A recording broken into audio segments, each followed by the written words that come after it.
नमस्कार, आप देख रहे हैं न्यूज 18 इंडिया। मैं हूं आपके साथ प्रीति रघुनंदन। जम्मू कश्मीर में जिस दिन से आर्टिकल 370 का खात्मा हुआ है, उसी दिन से पाकिस्तान पर परमाणु बम का बुखार चढ़ा हुआ है और इसकी शुरुआत इमरान खान ने परमाणु युद्ध की गीदड़ भभकी देकर की थी। हालांकि अब इमरान ने यू टर्न लिया है, लेकिन उनकी बात ना तो उनके मंत्री सुन रहे हैं और ना ही उनका विदेश मंत्रालय। इस तरह पाकिस्तान की परमाणु बम की गीदड़ भभकी एक कॉमेडी शो में बदल गई है। इमरान खान के सिर से उतरा परमाणु बम का बुखार। कभी भी कोई किसी तरफ पहल नहीं होगी। परमाणु जंग से तौबा करने लगे इमरान। अगर कोई बढ़ता है पाकिस्तान की सरहदों की तरफ तो we have a smart bomb. लेकिन सुधरने को तैयार नहीं है इमरान के मंत्री। मुसलमान हैं, हम एटमी जंग नहीं चाहते, लेकिन हिंदुस्तान ये याद रखे हमारे पास पाव आधा पाव का भी बम है। हमारे पास आधे आधे पाव के और पाव के भी एटॉमिक बम है। हमें पता है कि 1 इंच का इस्तेमाल करना है, आधे इंच का करना है, पौनी इंच का करना है या 2 इंच। पाकिस्तान में जारी है परमाणु बम का कॉमेडी शो। 2 न्यूक्लियर आर्म मुल्क हैं। अगर ये आगे टेंशन बढ़ती है तो दुनिया को खतरा है इससे। तो मैंने आपके लिए सिर्फ ये इसलिए कह रहा हूं कि हमारी तरफ से कभी भी कोई किसी तरफ। पाकिस्तान के पास परमाणु बम जरूर है, लेकिन उसे ये नहीं पता कि परमाणु बम का इस्तेमाल क्या है। यही वजह है कि पाकिस्तान के परमाणु हथियार उसका ही काल बन गए हैं। उसके दिल में भारत से नफरत भरी हुई है। सेना के पास उधार की मिसाइलें और परमाणु बम है और सरकार की बागडोर ऐसे नेताओं के हाथ में है जिन्हें ये भी पता नहीं कि एटम बम और पटाखों में अंतर क्या है। हमारे पास तो इसके अलावा कोई एटॉमिक वॉर के अलावा कोई गुंजाइश नहीं है। एटॉमिक वॉर की? Of course smart war. Not कि हम इतना बड़ा वेपन यूज करें कि जो, क्योंकि उधर मुसलमान है। हमारी टारगेटेड सोच होनी चाहिए।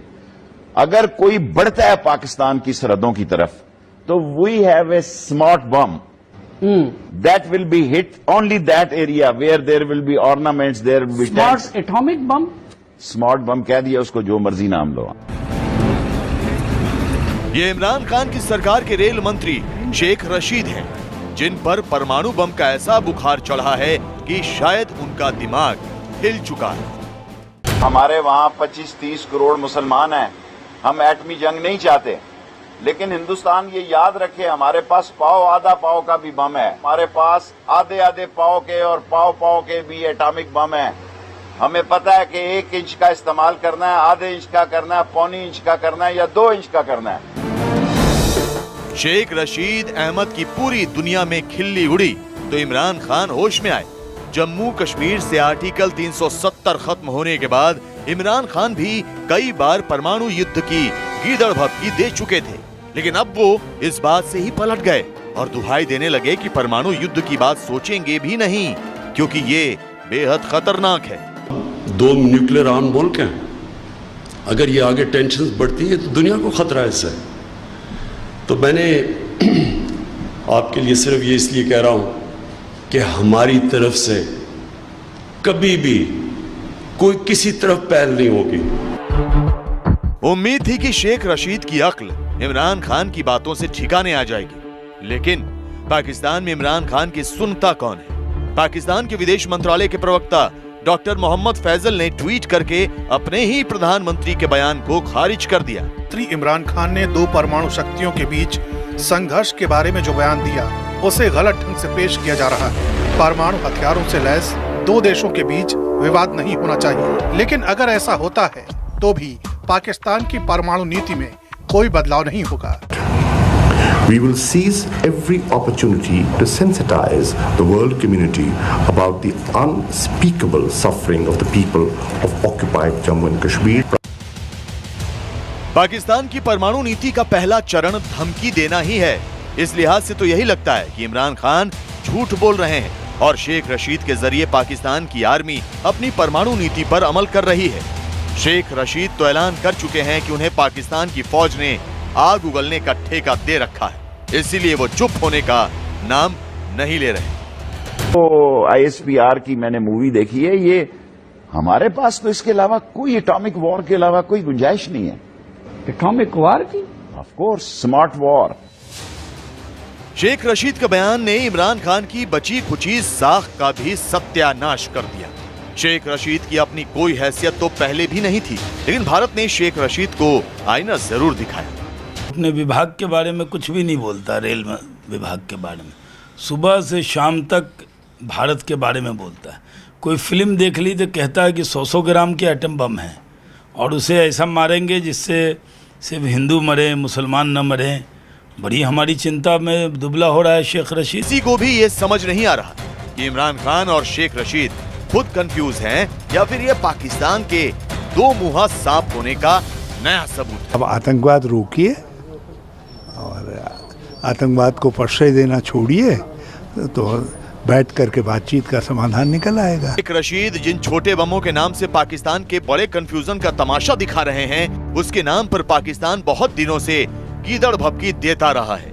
पाकिस्तान के परमाणु वैज्ञानिक तो जूतों में फिट होने वाले परमाणु बम बनाने का दावा भी कर चुके हैं। डिक्लेयर किया ओपनली कि ये पाकिस्तान को पनिश करने के लिए हमने ये फौज खड़ी की है।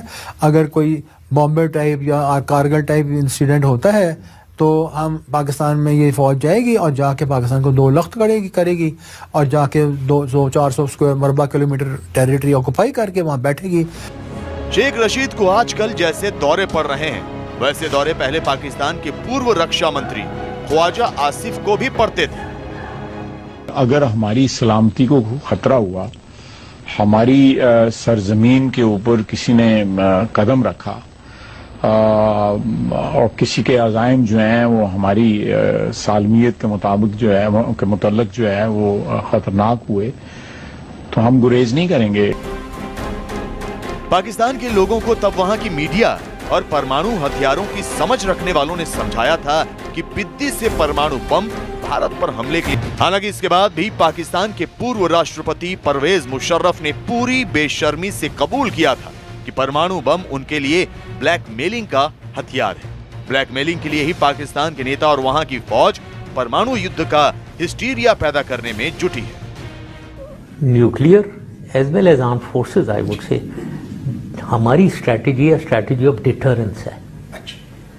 डिटरेंस उस लेवल के हमने फोर्स रखी हुई है, लेकिन डिटरेंस जो है वो सिर्फ पोजेशन ऑफ फोर्स नहीं है, वो will to use the force है। लेकिन पाकिस्तान ने यह पागलपन इतनी बार दिखाया कि अब भारत ने पाकिस्तान की गीदड़ भभकियों की परवाह करनी भी बंद कर दी। जानकार मानते हैं कि इमरान खान ने परमाणु युद्ध का राग भी दुनिया को ब्लैकमेल करने के लिए छेड़ा था।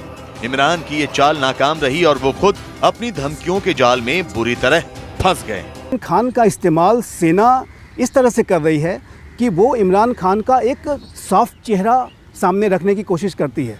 इमरान खान के बहाने वो एक नया पाकिस्तान, एक जिम्मेदार पाकिस्तान वगैरह का एक इमेज बिल्ड करने की कोशिश करती है। परमाणु युद्ध की गीदड़ भभकियों पर पाकिस्तान अब खुद गफलत में है या फिर पूरी दुनिया की आंखों में धूल झोंकने की कोशिश कर रहा है। दोनों हालात में भारत की सेहत पर कोई फर्क नहीं पड़ने वाला, क्योंकि भारत पाकिस्तान की हर चाल का मुंहतोड़ जवाब दे रहा है और आगे उसे और भी करारा जवाब मिलेगा। पाकिस्तान ने कश्मीर के मुद्दे पर परमाणु जंग का राग अलाप तो लिया, लेकिन उसे ये पता ही नहीं है कि परमाणु बम का मतलब क्या है। इमरान के मंत्री 250 ग्राम के परमाणु बम की बात करते हैं तो पाकिस्तान के वैज्ञानिक जूता परमाणु बम का फॉर्मूला बताते हैं, लेकिन पाकिस्तान को शायद ये पता नहीं है कि एक परमाणु धमाका ही पाकिस्तान का वजूद मिटाने के लिए काफी है। कि हमारी तरफ से कभी भी कोई किसी तरफ पहल नहीं होगी। अरे बात होगी अब तो पाक अधिकृत कश्मीर पर बात होगी बहनों भाई, और किसी मुद्दे पर बात नहीं होगी। सवाल उस त्रासदी से जुड़े हैं जिनसे हुई तबाही को पूरी दुनिया देख चुकी। परमाणु युद्ध यानी सर्वनाश, और पाकिस्तान एक बार फिर इसी सर्वनाश का राग अलाप रहा है। यदि कभी पाकिस्तान ने ऐसी जुर्रत कर दी, ऐसी गलती कर दी, तो पाकिस्तान का अस्तित्व तो समाप्त होगा ही, लेकिन उससे जो निकलने वाला जो विकिरण है, उससे निकलने वाला जो पूरे जो बर्बादी है, उससे भारत भी प्रभावित होगा। इससे पहले कि हम आपको भारत और पाकिस्तान के बीच परमाणु जंग होने से होने वाली बर्बादी का सच दिखाएं, उससे पहले देखिए स्याह दिनों की वो तस्वीर जिसने परमाणु हथियारों को लेकर पूरी दुनिया में बहस छेड़ दी थी।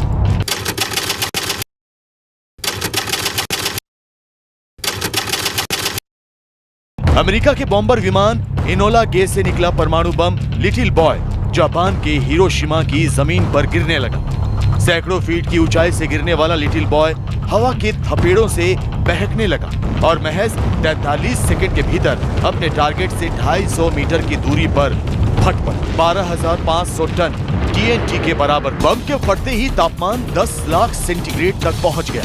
एक विशाल आग का गोला पूरे आकाश में मौत की बादल बनकर छा गया। धमाके में कंक्रीट की इमारतों को छोड़कर सब कुछ गायब हो गया। स्फोट का असर इतना तेज था कि 15 किलोमीटर दूर बनी इमारतों के शीशे चकनाचूर हो गए। हर तरफ सिर्फ और सिर्फ तबाही। इंसान और इंसान की बनाई इमारतें एक झटके में जमींदोज हो गईं। हिरोशिमा शहर की 2/3 इमारतें महज 1 सेकंड के भीतर ध्वस्त हो गईं। कई किलोमीटर तक आग की आंधी तबाही मचाते हुए आगे बढ़ने लगी। हिरोशिमा पर लिटिल बॉय का असर कुछ यूं हुआ कि कुल 2,50,000 की आबादी वाले शहर के 30% यानी 80,000 लोग कुछ सेकंडों के भीतर ही जलकर खाक हो गए, जबकि कुल मरने वालों की तादाद करीब 1.5 लाख थी। हिरोशिमा वाक़ये के 3 दिन बाद जापान के नागासाकी शहर में वैसी ही तबाही हुई, लेकिन इस तबाही के निशान आज भी जिंदा है, जिन्हें देखने के बाद ही शायद दुनिया को परमाणु बम की ताकत और उसके नुकसान का सही अंदाजा हुआ। लेकिन पाकिस्तान ये समझने के लिए तैयार नहीं है, क्योंकि परमाणु हथियार इस्तेमाल करने का मतलब पाकिस्तान खुद दुनिया के नक्शे से मिट जाएगा। परमाणु बम का इस्तेमाल अगर होता है, पाकिस्तान कभी भी न्यूक्लियर थ्रेशोल्ड को क्रॉस करने का साहस करेगा तो पाकिस्तान का अस्तित्व समाप्त हो जाएगा। ये बात बहुत स्पष्ट है, क्योंकि भारत के पास इतनी पर्याप्त क्षमता है। आए दिन परमाणु हथियारों का राग अलाप रहे पाकिस्तान को शायद ये पता नहीं कि परमाणु जंग का अंजाम क्या होगा। अगर भारत पाकिस्तान में न्यूक्लियर वॉर छिड़ा तो भारत पाकिस्तान की नहीं बल्कि पूरी दुनिया का वजूद खतरे में आ जाएगा। एक रिपोर्ट के मुताबिक पाकिस्तान के जखीरे में 140 से 150 परमाणु हथियार मौजूद हैं, जबकि भारत के पास 130 से 140 परमाणु बम हैं। दुनिया ने अब तक हिरोशिमा और नागासाकी में 2 परमाणु हमले देखे और उसकी डरावनी तस्वीरें आज भी कंपा देती है। खास बात तो ये है कि ये दोनों ही बम जो उस वक्त गिराए गए थे वो कम क्षमता वाले थे। हिरोशिमा में जो बम गिराया गया था वो 15 किलो टन की क्षमता का था, जबकि नागासाकी में गिराए गए बम की क्षमता 20 किलो टन की थी।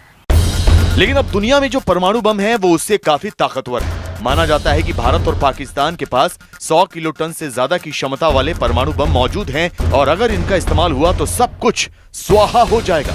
जानकारों के मुताबिक परमाणु धमाके के बाद इलाके में आग लग जाएगी।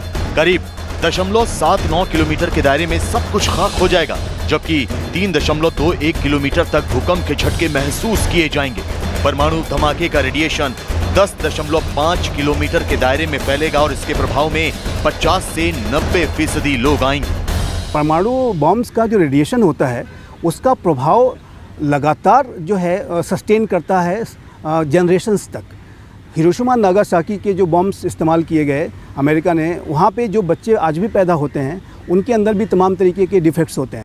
परमाणु धमाके से कई चरणों में नुकसान होता है। परमाणु धमाके में पहले चरण की तबाही के बाद बर्बादी का जो दूसरा चक्र शुरू होगा उसमें 14.2 किलोमीटर के दायरे में सभी इमारतें ध्वस्त हो जाएंगी, जबकि 50 किलोमीटर के दायरे में तापमान बढ़ता चला जाएगा। 94 किलोमीटर तक खिड़कियों के शीशे टूट जाएंगे और 100 किलोमीटर की दूरी में तबाही के निशान देखे जा सकेंगे। जो विकिरण है वो किसी भी व्यक्ति के डीएनए में जा करके उसको भी प्रभावित करते हैं। पूरे डीएनए का जो स्ट्रक्चर है उसके ऊपर वो इम्पैक्ट डालते हैं। इसीलिए जो डिस्ट्रॉशन होता है पूरी बॉडी का, वो सिर्फ एक व्यक्ति तक सीमित नहीं रहता, बल्कि उसकी पूरी जनरेशन तक आने वाले उससे जो संतानें पैदा होंगी उस तक जाता है। जाहिर है पाकिस्तान जिन परमाणु हथियारों की धमकी दे रहा है उससे भारत और पाकिस्तान ही नहीं बल्कि पूरी दुनिया में हाहाकार मच जाएगा, क्योंकि धमाके से हुए नुकसान के बाद पर्यावरण पर होने वाला असर दिखेगा। ओजोन लेयर तबाह हो जाएगी, जिससे धरती पर सूर्य की खतरनाक किरणें आने लगेंगी। लेकिन पाकिस्तान को शायद परमाणु बम के नुकसान का सही अंदाजा ही नहीं है, या फिर वो अपनी गीदड़ भभकियों से दुनिया को ब्लैकमेल करने की कोशिश कर रहा है। पाकिस्तान बदहाली के दलदल में फंस चुका है। कूटनीतिक मोर्चे पर कोई इमरान का साथ देने को तैयार नहीं है। दूसरी ओर प्रधानमंत्री मोदी पूरी दुनिया में उनका डंका बज रहा है। फ्रांस के बाद अब प्रधानमंत्री मोदी रूस के लिए रवाना हो चुके हैं, जहां से पाकिस्तान को फिर मार पड़ने वाली है। जबकि पाकिस्तान में महंगाई की आग जल रही है और बगावत के शोले भड़के हुए हैं। यही वजह है कि अब इमरान जंग अपने कदम पीछे हटाते दिख रहे हैं। इमरान खान अपने ही बुने जाल में इस कदर फंस चुके हैं कि अब उन्हें इससे बाहर निकलने का रास्ता भी नहीं सूझ रहा। जिन परमाणु हथियारों की धमकी को पाकिस्तान तुरुप का इक्का समझ रहा था, वो हथियार भी अब पाकिस्तान को बर्बादी के दलदल से नहीं निकाल पाएंगे। ये बात इमरान खान को समझ में आ चुकी है और इसीलिए उन्होंने यू टर्न लेने की शुरुआत कर दी है। पाकिस्तान का इस तरीके से परमाणु पॉलिसी को लेकर के, परमाणु बॉम्ब्स को लेकर के लगातार बयान को पलटना और लगातार जो है अजीबोगरीब बयान देना, धमकी देना, इस बात को साबित करता है कि पाकिस्तान अपनी न्यूक्लियर पॉलिसी को लेकर के गंभीर नहीं है। पाकिस्तान अपनी न्यूक्लियर बॉम्ब्स को लेकर के गंभीर। जम्मू कश्मीर से आर्टिकल 370 खत्म होने के बाद प्रधानमंत्री नरेंद्र मोदी ने कूटनीति के मोर्चे पर पाकिस्तान को पूरी तरह बेनकाब कर दिया। खान इसे इंटरनेशनल मुद्दा बनाने के लिए दुनिया के हर देश के सामने हाथ पैर जोड़ते रहे, लेकिन किसी ने उनकी बात नहीं मानी और कश्मीर को भारत का अंदरूनी मामला करार दिया। यहाँ तक कि इस्लामिक देशों के संगठन और चीन तक ने पाकिस्तान से पल्ला झाड़ लिया। जब इमरान को कोई रास्ता नहीं मिला तो उन्होंने परमाणु हथियारों की गीदड़ भपकी से यू टर्न लेने में ही समझदारी समझी। भारत ने जिस तरीके से आतंकवाद के मुद्दे पे पाकिस्तान को एक्सपोज किया है और लगातार ये प्रक्रिया जारी है, जिस तरीके से हमने 370 का सफलतापूर्वक रिपीलमेंट किया, हमने अपने संसद के दोनों सदनों में, राज्यसभा और लोकसभा में 2/3 बहुमत से इसको पास करा करके एक संवैधानिक प्रक्रिया के माध्यम से इसको रिपील किया। जम्मू कश्मीर के बारे में अब इमरान खान के झूठ पर किसी को यकीन नहीं रहा। इमरान खान ने आखिरी दांव के रूप में जम्मू कश्मीर से आर्टिकल 370 खत्म करने का मुद्दा इंटरनेशनल कोर्ट ऑफ जस्टिस में ले जाने की घुड़की दी थी, लेकिन कुलभूषण जाधव केस में पाकिस्तान की पैरवी करने वाले वकील खाबर कुरैशी ने ही पाकिस्तान को आईना दिखा दिया। The more fundamental argument is the high threshold, evidential threshold that you have to establish to prove genocide, and that is extremely difficult, very difficult to prove genocide at the hands of a state. अंतर्राष्ट्रीय मंच पर बुरी तरह नाकाम होने के बाद इमरान ने घर में कश्मीर का राग अलापना शुरू किया, लेकिन घर में भी इमरान की किसी ने नहीं सुनी। इमरान के कश्मीर राग के जवाब में पाकिस्तान की जनता ने अपने हक की मांग तेज कर दी और पूरे पाकिस्तान में बगावत का बारूद तेजी से सुलगने लगा। पाकिस्तान अधिकृत कश्मीर में पाकिस्तान के खिलाफ आवाज बुलंद होने लगी। गिलगित बाल्टिस्तान में लोग सड़क पर उतर आए, जबकि खैबर पख्तूनख्वा में आजादी की मांग तेज हो चुकी है। सिंध में तो लोगों ने हथियार उठा लिए हैं, जबकि कश्मीर में इमरान की हार देखकर बलूचिस्तान में भी लोगों का हौसला बढ़ गया है। पाकिस्तान में एक तरफ अलग अलग प्रांतों में आजादी के नारे बुलंद हो रहे हैं, तो बचे हुए पाकिस्तान में रोटी और रोजगार के लिए जनता ने जंग छेड़ दी है। वो लड़कियां हैं वो बेचारी मजबूर हो गई हुई हैं, लेकिन ये मुल्क मुकम्मल सूद पर चलता है। ये सारे हरामजादे ने। वो 45 रुपए लीटर वाला पेट्रोल किधर है? घर की इस बिगड़ती हालत ने इमरान खान और सेना दोनों के होश उड़ा दिए हैं और रोटी के इस शोर ने इमरान को परमाणु जंग पर अपनी आवाज नीची करने के लिए मजबूर कर दिया है। जितनी बेरोजगारी है, जो महंगाई है, जो भ्रष्टाचार का स्तर है, जिस तरीके से आर्मी और ISI का पूरा कंट्रोल है, उसके खिलाफ जनता कहीं असंतोष विद्रोह न कर दे, कोई किसी तरह का संघर्ष न करना शुरू कर दे, उससे लोगों का ध्यान हटाने के लिए पाकिस्तान के हुक्मरान भारत विरोध का हवा खड़ा करते हैं। इमरान खान नया पाकिस्तान का नारा देकर कुर्सी तक पहुंचे थे, लेकिन अब जनता खुद को ठगा हुआ महसूस कर रही है, क्योंकि इमरान के कुर्सी पर बैठने के बाद पाकिस्तान की हालत लगातार बिगड़ती जा रही है। कश्मीर पर भारत को बदनाम करने की कोशिश में लगे इमरान पर खुद FATF की तलवार लटक रही है। पाकिस्तान की जनता FATF की ब्लैकलिस्ट में जाने से डरी हुई है, लेकिन इमरान सरकार कश्मीर और परमाणु जंग का नगाड़ा बजा रही है। इससे भी पाकिस्तान के लोग गुस्से में हैं, क्योंकि अब FATF के शिकंजे से बचने के लिए 45 दिन भी नहीं बचे हैं। ऐसे में जनता चाहती है कि इमरान देश को FATF के शिकंजे से बचाने की कोशिश करें, न कि जंग का राग अलापें। इमरान खान ने कश्मीर के मुद्दे पर भारत को पटखनी देने के लिए पूरी ताकत झोंक दी, लेकिन प्रधानमंत्री मोदी की कूटनीति में वो ऐसा उलझे कि अपने ही बनाए जाल में उलझ कर रह गए।